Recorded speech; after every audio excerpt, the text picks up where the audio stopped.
Hello बच्चों लोग। आज हम जेईई मेंस के क्वेश्चंस को सॉल्व करेंगे।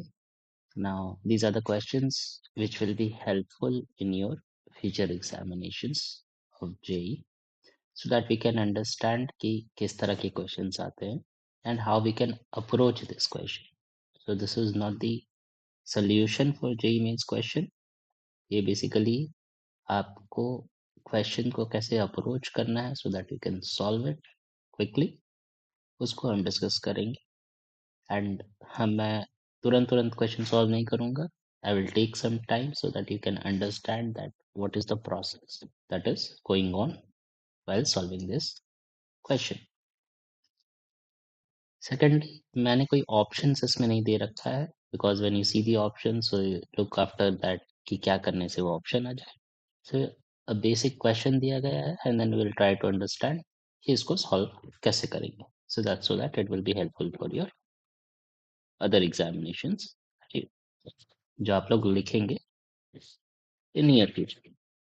तो चलो स्टार्ट करते हैं ना। पहला क्वेश्चन दे रखा है that we need to find the value of this expression cosec 10 degree minus root three sec 10। अब इसमें क्या है कि 10 डिग्री की वैल्यू हमें मालूम नहीं है, तो we should be doing something so that ये 10 डिग्री आइदर मल्टीपल में कन्वर्ट हो जाए या कुछ हो जाए। तो very basic that cosec 10 degree can be written as 1 upon sin 10 degree and sec 10 degree can be written as 1 upon cos 10 degree. अब अगर इसका एलसीएम लेते हैं तो डिनोमिनेटर में मिलेगा sin 10 डिग्री cos 10 डिग्री और न्यूमरेटर में मिलेगा cos 10 degree minus root three sin 10 degree. अब बच्चों इस चीज को हम यूज करेंगे that if a sin theta plus b cos theta दिया रहता है तो हम क्या करते हैं, root under a square plus b square से डिवाइड कर देते हैं। तो ये हमारा इस तरीके का एक्सप्रेशन बन जाता है। और फिर क्या करते हैं कि इसको हम साइन फाई ले लेते हैं, इसको हम कॉस फाई ले लेते हैं, तो this becomes cos theta minus phi kind of thing और under root A square plus B square था। तो सेम चीज को यहाँ पे यूज करेंगे। तो क्या करेंगे, 2 से मल्टीप्लाई करेंगे और फिर 2 से डिवाइड कर देंगे। तो ये करने से मेरे को आ जाएगा 2, हाफ की वैल्यू होती है cos 60, so you can write cos 60 cos 10 minus 2 times sin 60 sin 10 upon sin 10 cos 10। अब ये जो वैल्यू है इसको हम लिख सकते हैं 2, और जो अंदर की वैल्यू हो जाएगी ये cos a cos b minus sin a sin b हो जाएगा। सो this is cos 70 which is 60 plus 10 divided by ये हो जाएगा sin 20 upon 2। तो ये फाइनली हो जाएगा cos 70 by sin 20। अब cos 70 जो है it can be written as cos of 90 minus 20 which is sin 20। तो ये दोनों कैंसिल हो जाएगा। So the answer for this is 4। Okay, so this is the process of solving this particular question to get this answer 4। चलो बच्चों अगले question पे आते हैं। इसमें दो मैट्रिसेस ए बी दी गई है और इक्वेशंस दिया गया that A and B satisfies this equation, that means these are characteristic equation and then we need to find the determinant of adjoint of a cube minus b cube कितना होगा। तो सबसे important चीज है जो characteristic equation होता है उसका जो कांस्टेंट टर्म है that denotes the determinant, so that means these denote determinant of a, determinant of b। determinant of a जो है it is simply 2 alpha minus 2, that is 2। यहाँ से अल्फा की वैल्यू आ जाएगी 2। determinant of b जो है that is 1 minus beta और वो 1 दिया हुआ है, that means बीटा की वैल्यू आ जाएगी 0। ठीक है, अब ए क्यू माइनस बी क्यू कैसे निकालें। तो जब a से मल्टीप्लाई कर देंगे पहले वाले कैरेक्टरिस्टिक इक्वेशन को तो मुझे आएगा a cube is equals to 4a square minus 2a, और फिर ए स्क्वायर की वैल्यू अगर मैं वापस से सब्स्टिट्यूट कर दूं तो ये आ जाएगा 4a minus 2i minus 2a जिसका मतलब ए क्यूब की वैल्यू है 16 minus 2 which is 14a minus 8i. Similarly b cube की जो वैल्यू होगी that is 2b square minus b और फिर b square की वैल्यू है 2b minus i, तो यहाँ से आ जाएगा it is 3b minus 2i. तो a cube minus B cube मैं निकालूं तो ये सिंपली आ जाएगा 14a minus 3b minus 6i. अब a की वैल्यू मुझे मालूम है 2 2 1 2, b की वैल्यू भी मुझे मालूम है और i जो है वो आइडेंटिटी मैट्रिक्स है.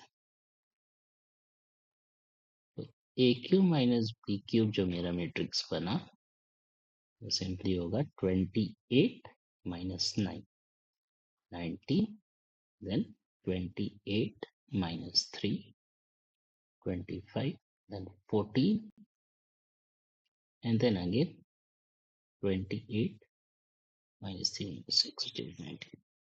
तो जो एडजॉइंट में लिखूंगा, एडजॉइंट लिखना बड़ी आसान है 2 by 2 का. इसमें क्या करते हैं जो डायगोनल टर्म्स है उसको इंटरचेंज कर देते हैं और जो नॉन डायगोनल टर्म्स है उसको एज इट इज लिखते हैं विद नेगेटिव साइन. तो जो डिटर्मिनेंट होगा adjoint of A cube minus B cube simply होगा 19 स्क्वायर माइनस 14 टाइम्स 25. 19 स्क्वायर कितना होता है 361 and 14 times 25 is 70 and this is 3. So adjoint of a cube minus b cube का जो determinant होगा that comes out to be 11 and that is the answer. चलो बच्चा अगला क्वेश्चन देखते हैं.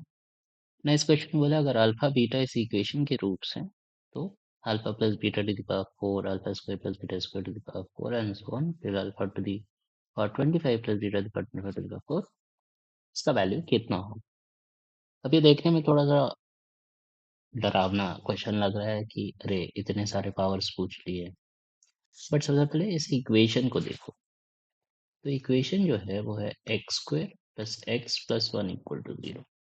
और अगर हम याद करेंगे तो हम हमेशा ये चीज देखते हैं 1 plus omega square is equal to 0. तो इसका मतलब omega is a root. Omega अगर रूट है तो ओमेगा क्या है cube root of unity. That means omega square is also a root. तो हमें अल्फा और बीटा पहले ही मिल गया है. तो क्या करना है जस्ट फाइंड आउट करना है दैट अल्फा प्लस बीटा कितना होता है. So that is omega plus omega square जिसकी वैल्यू होगी -1. Alpha square plus beta square कितना होता है तो omega square and then beta square is omega to the power 4. Omega to the power 4 कितना होगा omega cube into omega. Omega cube 1 होता है. So this is also omega square plus omega which is also -1. So alpha cube plus beta cube कितना होगा. This is omega cube plus omega to the power 6. तो ये कितना होगा 1 plus 1 which is 2. Now alpha to the power 4 plus beta to the power 4 कितना होगा which is omega to the power 4 plus omega to the power 8 which is again omega plus omega square which is -1. तो ये देखो after this we again get omega plus omega square. That means it is a repetition of after 3 terms you get the same 3 terms. That means अगर ऐसे 3 term को मैं लेके चलूं तो what is the next term. Last term कितना आएगा last term. So this will be -1 square plus -1 square plus 2 square. Sorry -1 to the power 4 -1 to the power 4 plus 2 to the power. तो इसकी वैल्यू कितनी होगी 1 plus 1 plus 16 which is 80. So every 3 terms will sum up to 80. तो ऐसे last मेरा कहाँ तक जाएगा अगर मैं अल्फा प्लस बीटा से स्टार्ट किया हूँ तो 3 terms then alpha to the power 4 plus beta to the power 4 3 terms. ऐसे करते करते लास्ट में ये बोल सकता हूँ alpha to the power 22 plus beta to the power 22, then alpha to the power 23 plus beta to the power 23, और फिर आएगा alpha to the power 24 plus beta to the power 20। ठीक है, तो कितने टर्म्स बने ऐसे? एक दो 8 टर्म्स बनेंगे, because 8 times 3 is 20। So the sum is 18 times 8. Now plus just find what is alpha to the power 25 plus beta to the power 20. So that is omega to the power 25 plus omega to the power 50. तो 3 के multiples में omega को देखेंगे तो 24 plus omega आएगा.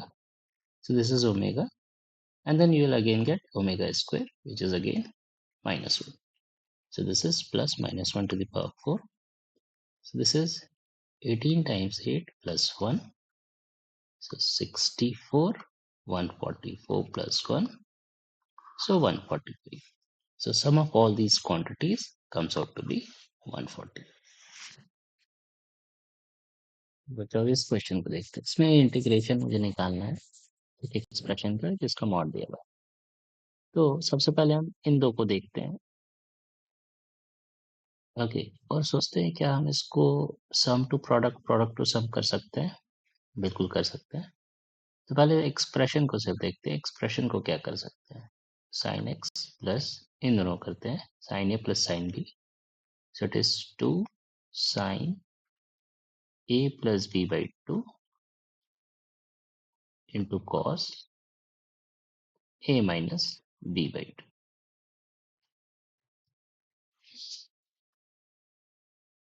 ठीक है, ये हमने कर दिया.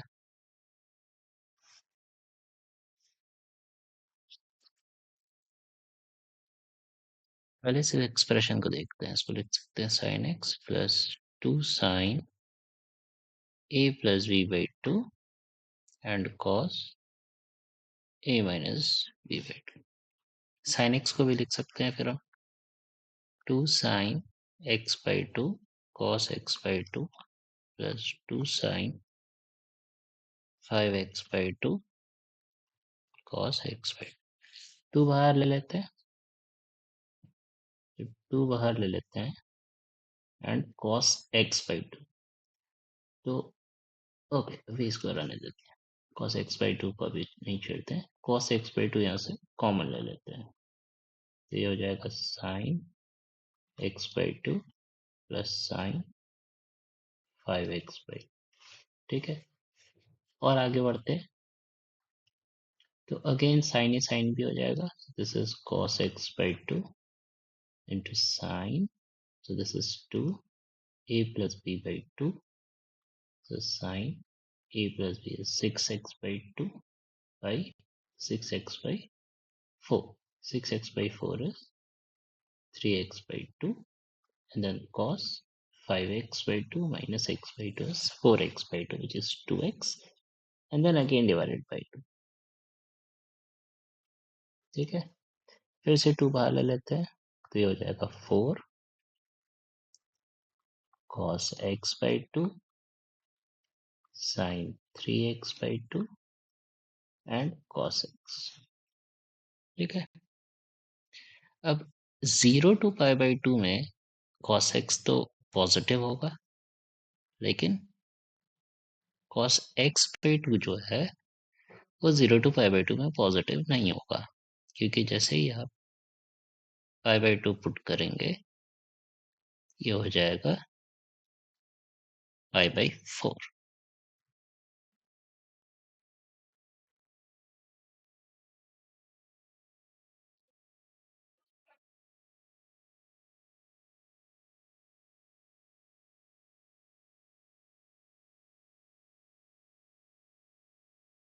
फिर अब इस cos x का जो है वो ग्राफ देख लेते हैं और sin x का ग्राफ देख लेते हैं.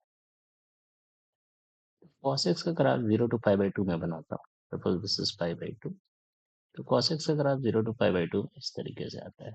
Let's say this is one. cos x by 2 का जो ग्राफ आएगा वो कैसा आएगा? cos x by 2 का जो ग्राफ आएगा एट x इक्वल टू 0 ये तो रहेगा, 1 पे ही, okay, at x equal to pi जो है ये पाई बाई टू बन जाएगा। दैट मीन्स इस तरीके का ग्राफ आएगा cos x बाई टू का। मैं लिख देता हूँ, ये cos x का ग्राफ है, ये cos x बाई टू का ग्राफ है, और sin 3x बाई टू का ग्राफ कैसा होगा। तो x इक्वल टू जीरो पे ये जीरो रहेगा, ओके, और x equal to pi by two पे ये वैल्यू कितनी हो जाएगी, 3 pi by two, 3 pi by 4, 3 pi by 4 क्या होता है, pi minus pi by 4। That means ये पाई बाई टू से थोड़ा आगे जाएगा, विच इज 3 पाई बाई 4। तो ये ग्राफ इस तरीके से आएगी, ठीक है। अब ये देखो साइन 3x बाई 2, तो sine 3x by 2, cos x by two and cos x, 0 to pi by 2 में सारे के सारे पॉजिटिव है, तो ये मॉड हटा देते हैं फिर, okay. So I can simply write this as 4 cos x by 2 sin 3x by 2 cos x, okay.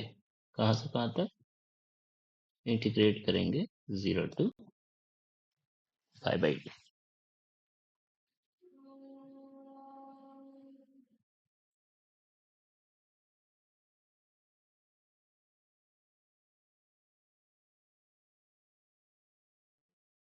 थोड़ा बैक ट्रैक करते हैं, तो अब हम करते हैं प्रोडक्ट टू सम, को मैं मिटा देता हूँ।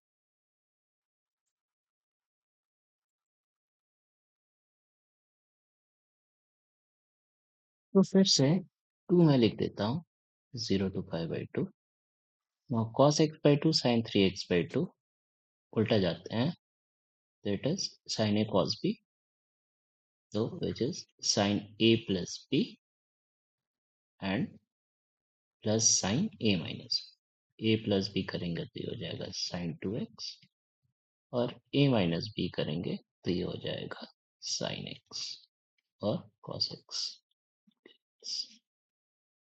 ठीक है।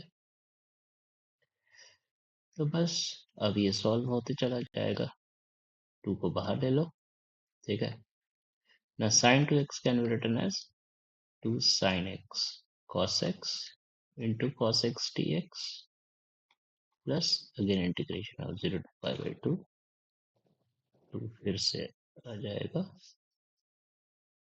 2 को अंदर ही ले लेते हैं, ठीक है। फिर से 2 आ जाएगा and sin x cos x dx। तो ये वाला पार्ट तो बहुत इजी है, ये सिंपली बन गया sin 2x dx।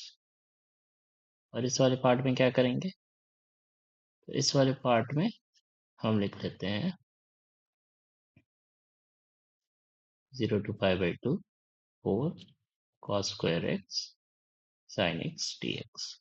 cos square x को t पुट कर देने से sin dx हो जाएगा माइनस डी टी, तो ये लिख सकते हैं 4 t square minus D T, और इंटीग्रेशन अब क्या हो जाएगी, तो cos x इज अगर 0 पुट करोगे तो ये 1 हो जाएगा और ये 0 हो जाएगा, तो इसको इंटीग्रेशन चेंज कर सकते हैं, ये 4t स्क्वेयर डी टी हो जाएगा। सो दैट मीन्स, और इसकी क्या इंटीग्रेशन होगी, 0 to pi by 2 sin 2x dx, ठीक है। तो finally 4t square D T का इंटीग्रेशन क्या होगा, ये हो जाएगा 4/3t³ फ्रॉम 0 to 1, और sin 2x dx का हो जाएगा minus of cos 2x/2 from 0 to pi by 2, ठीक है। तो फाइनली ये हो जाएगा 4/3 plus, now if you put x as pi by 2, half पार ले लेते हैं, if you put x as pi by 2 तो ये हो जाएगा cos pi, so minus of -1, या माइनस भी बाहर ले लेते हैं, चलो better, so minus half. Now cos pi is -1, and cos 0 is also -1, ठीक है। तो यहाँ से हो जाएगा -2, सो दिस इज 4/3 + 1 विच इज 7/3।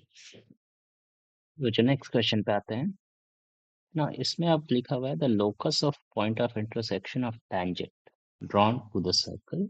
एक सर्कल की इक्वेशन दी गई है which subtends an angle of 120 degree.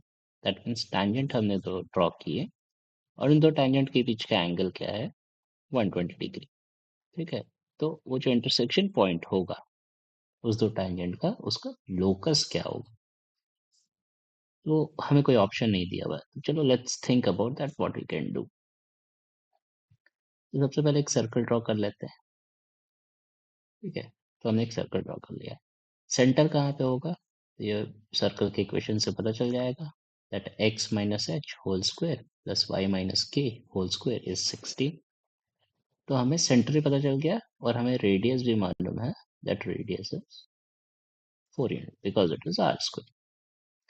अब हम tangent ड्रॉ कर रहे हैं such that the tangent will make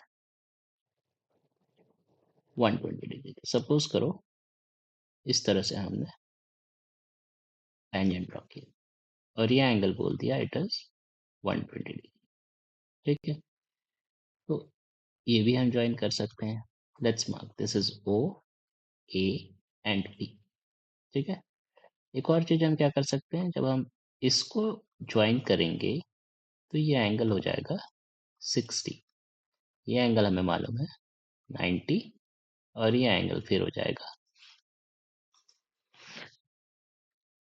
30 degree, ठीक है। तो हमें क्या क्या चीज ये मालूम, सबसे पहले हमें रेडियस मालूम है। दूसरी चीज है सिंस इसका इक्वेशन हमें मालूम है, तो टेंजेंट की लेंथ हमें मालूम है विच इज √/s1। और OP का जो डिस्टेंस है वो भी हमें मालूम है। अगर मैं इस पॉइंट को x, y ले लेता हूँ और सपोज लोकस निकालना है तो लेट h, k ले लेता हूँ। अगर इसको मैं h, k ले लेता हूँ तो बेसिकली h और k में मुझे रिलेशन निकालना, ठीक है। तो वो रिलेशन कहाँ से निकलेगा, तो सबसे इजी है दैट साइन ऑफ 60 डिग्री मैं वो लिख सकता हूँ it is 4/h - 2 whole square plus k - 3 whole square root under of that. Sine 60 की वैल्यू हमें मालूम है विच इज √3/2। तो मैं स्क्वायर कर देता हूँ दोनों साइड इसको, ठीक है। So 3/4 is 16 upon h - 2 whole square plus k - 3 whole square. तो यहाँ से क्या आएगा, h - 2 whole square plus k - 3 whole square is 64/3। तो h और k को x और y से रिप्लेस कर दो, है ना। So x - 2 whole square plus y - 3 whole square is 64/3. So this is the required locus of the point of intersection of the tangent. So this is the answer. तो चलते हैं next question पे। अब इस क्वेश्चन में दिया हुआ है कि a1 a2 a3 and so on it is an increasing geometric progression. तो सबसे पहले मैं ये लिख सकता हूँ that a2 is a1 times r and a3 is a1 times r square। और ये बोला है that the geometric progression is increasing, that means r is greater than 1, and if a1 plus a2 plus a3 is 21, that means a1 plus a1r plus a1r square is 21। ये पहला equation दिया हुआ है and a1 a2 a3 is 64, that means a1 times r times a1 times r square is 60। तो यहाँ से are cube की जो वैल्यू है it is simply 64/a1 cube, ठीक है। कोई दिक्कत नहीं है इसमें। तो यहाँ से क्या मिल जाएगा दैट A1R की जो वैल्यू है that is 64 to the power 1/3 which is 4. That means हमें A2 की वैल्यू तो पता चल गई. A2 की वैल्यू 4 है. ठीक है. And A1 A2 A3 are in GP. तो A1R की वैल्यू मिल गई है तो we can find the value of A1 and R. दो इक्वेशन है, दो अननोन है. Let's try to do that. तो फर्स्ट पहले इक्वेशन से मैं ये लिख सकता हूँ दैट इज 21 और A1 की जो वैल्यू है दैट इज 4/R. तो मैं ये लिख सकता हूँ. तो that means 4 plus 4R plus 4R square is 21R. इसका मतलब 4R square minus 17R plus 4 is 0. So we can write 4R square minus 16R minus R plus 4 is 0. तो 4R कॉमन ले लो तो R minus 4 minus 1 कॉमन ले लो तो R minus 4 is 0. So 4R minus 1 and R minus 4 is 0. तो दो value आ गई मेरी R की. अब since it is an increasing GP, तो I will take R equal to 4 because R has to be greater than 1. और ये value मेरे को दी गई थी A2 की वैल्यू मेरे को पता थी 4. तो A1 की वैल्यू हो जाएगी 1 और A3 की वैल्यू हो जाएगी 16. और इसी को मेरे को बोला है कि आप ऐड करके बता दीजिए. सो that is 21 and that is the answer. बच्चों आ जाते हैं नेक्स्ट क्वेश्चन पे. इसमें बोला if O is the vertex of the parabola x is equals to 4y, Q is a point on the parabola and C divides OQ in the ratio 2 is to 3. So we need to find that. First we need to find that what is the locus of C. Okay, so let's first draw the curve. So let's say this is the parabola, right? So if this is my parabola, this parabola is x square is equals to 4y. So if I take y is equals to t square, x comes out to be 2t. So I can take any point in this parametric form. So let's say take q here, which is 2t comma t square. Okay? If you join OQ, you'll get a point C that divides it in the ratio of 2 is to 3.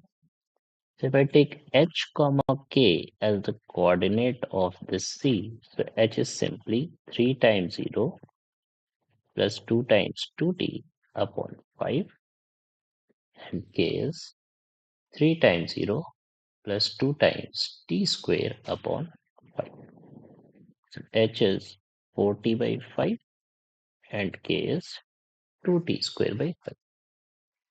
So very well I can write t as 5h by 4 and I can write t square as 5k by 2. So this simply means that 5h by 4 whole square is equals to 5k by 2, which implies 25h by 16 is equals to 5k by 2. So let's split it down. This is 8 and this is 5. H square given.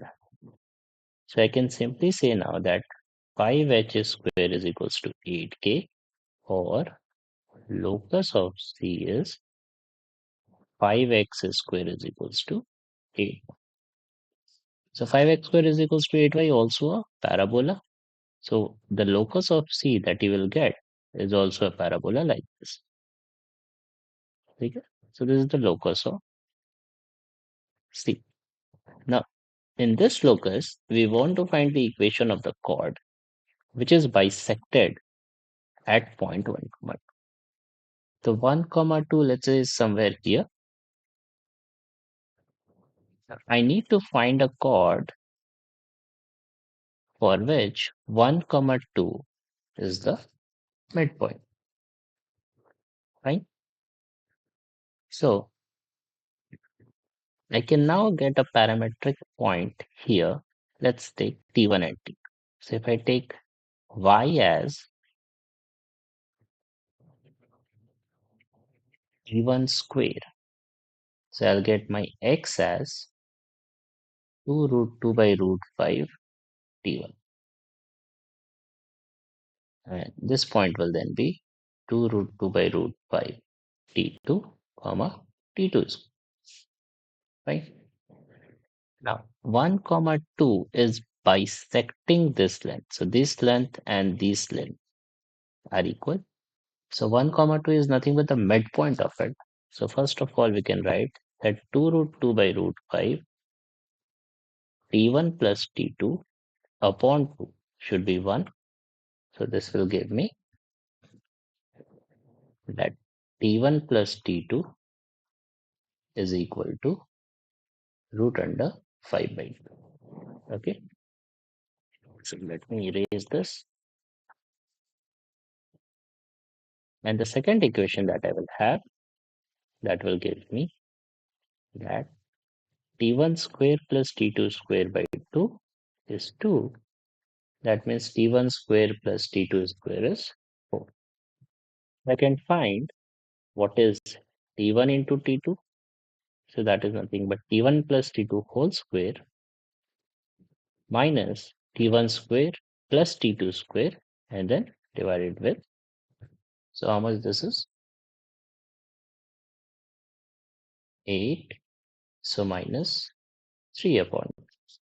Fine. Let me erase this also. And let me write t1 plus t2. So I know what is t1 plus t2 is, which is root under 5 by 2. Now I know t1, t2. I know t1 plus t2. So I can find what is t1 minus t2 whole square. So that is again t1 plus t2 whole square minus 4 times t1 into t2. That's 5 by 2 plus 6, which is 17 upon. So I know what is t1 minus t2, which is root over 17 upon 2. And I know what is t1 plus t2. Okay. But what we need to find? We need to find the equation of the line. So equation of the line can simply be written as y minus 2 is equals to slope of the line times x minus 1. Okay.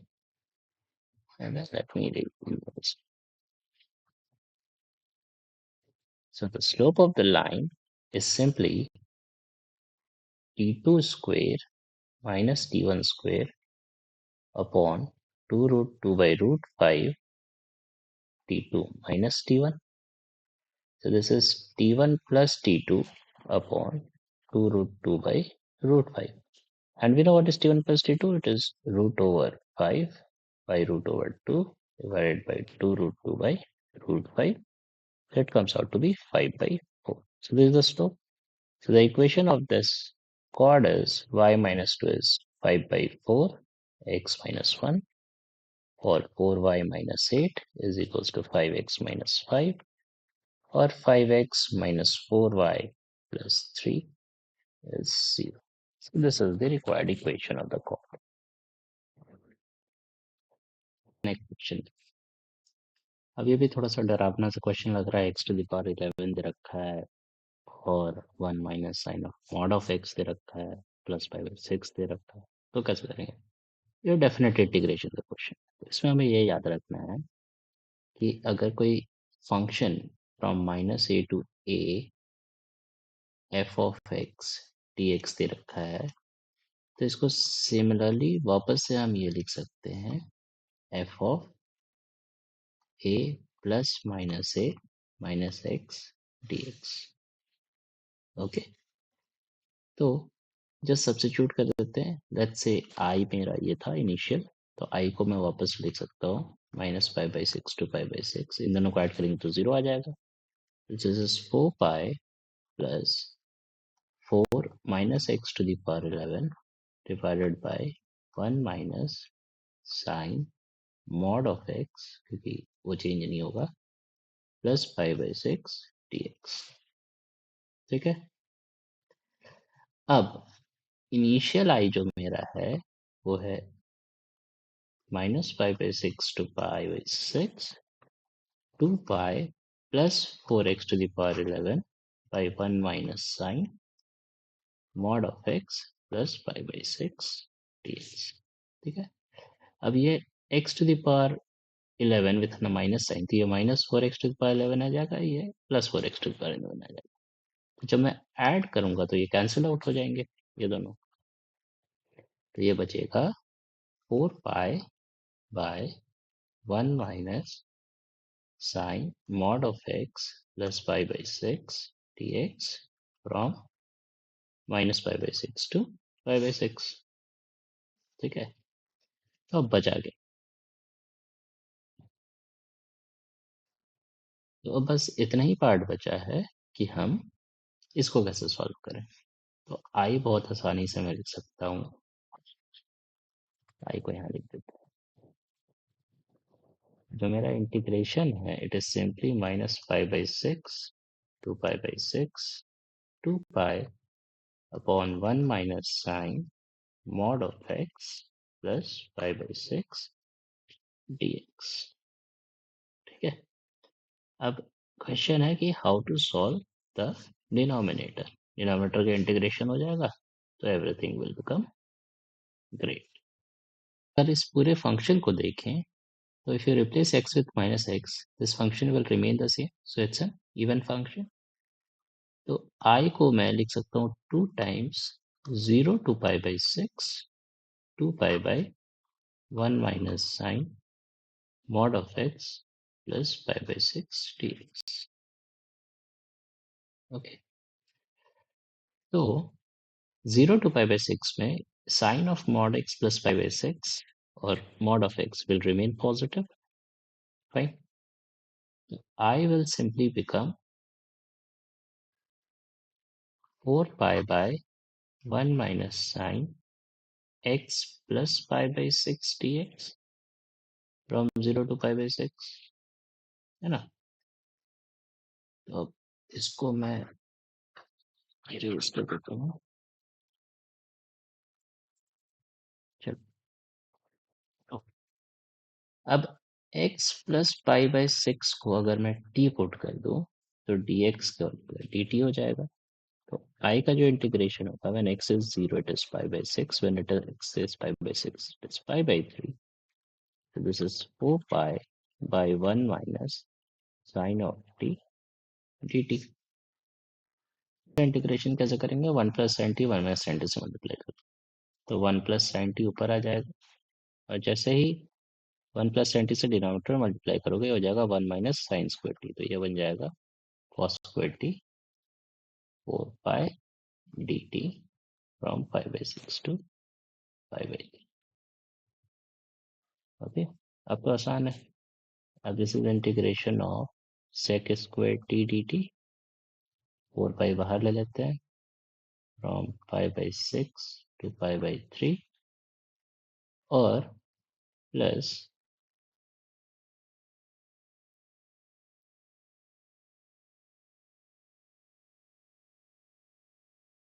4 pi by 6 to pi by 3 integration of sin t dt by cos square T. ठीक, आई को मैं लिख देता हूँ 4 पाई sec square T D T, तो simply हो जाएगा tan t from pi by 6 to pi by 3 plus 4 पाई, अब ये जो इंटीग्रेशन है that is sec t into tan t। cos t को दो cos लिख सकते हैं, एक cos sec बन जाएगा और एक sin by cos tan बन जाएगा, तो sec t into tan t dt का इंटीग्रेशन क्या हो जाएगा sec t, this is sec t from pi by 6 to pi by 3, this is 4 pi, tan t को क्या लिख सकते हैं √3 minus 1 upon √3 plus sec pi by 3 is sec 60 which is 2 and this is minus 2 by √3। ठीक है, तो minus 1 by √3 minus 2 by √3, तो ये दोनों मिल के इससे कैंसिल हो जाएंगे, तो that is 4.2 which is 8 pi and this is the answer for this integration। चलो बच्चों इस क्वेश्चन को देखते हैं now. Find the area enclosed by the ellipse। एक ellipse दिया हुआ है x square plus 4y square is equals to 4 and the area outside enclosed by the curve y is equals to mod x minus 1 and y is equals to 1 minus mod x।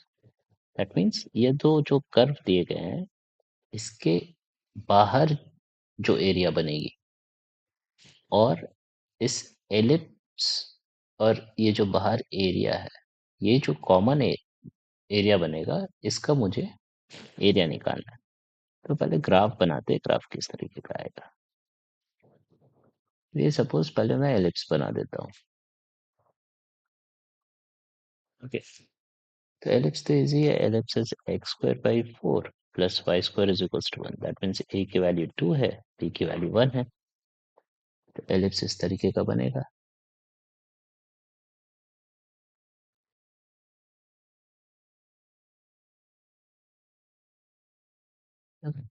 ये हो जाएगा 2,0, ये हो जाएगा 0,1।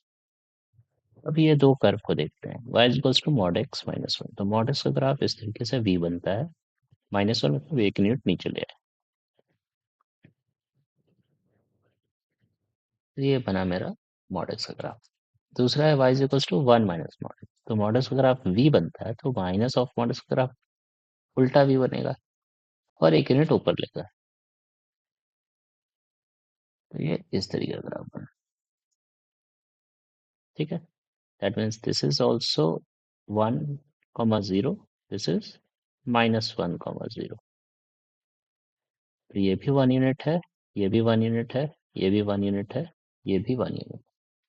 ठीक है, तो ये कितना यूनिट होगा? ये √2 यूनिट होगा। तो ये बेसिकली एक स्क्वायर बना। मुझे कौन सा एरिया चाहिए? जो इसके आउटसाइड है और एलिप्स के बीच में।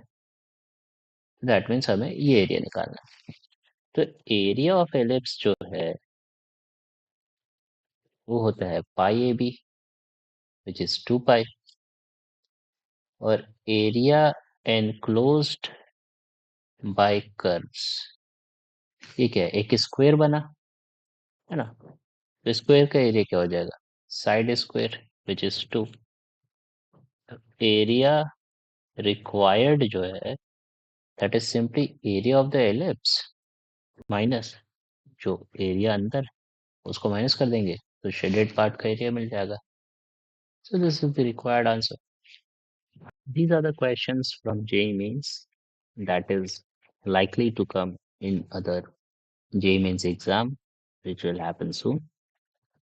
And these may be helpful for your JEE Advance also because it gives you the process of solving the questions. So hope you enjoy the process, hope you learn something from it.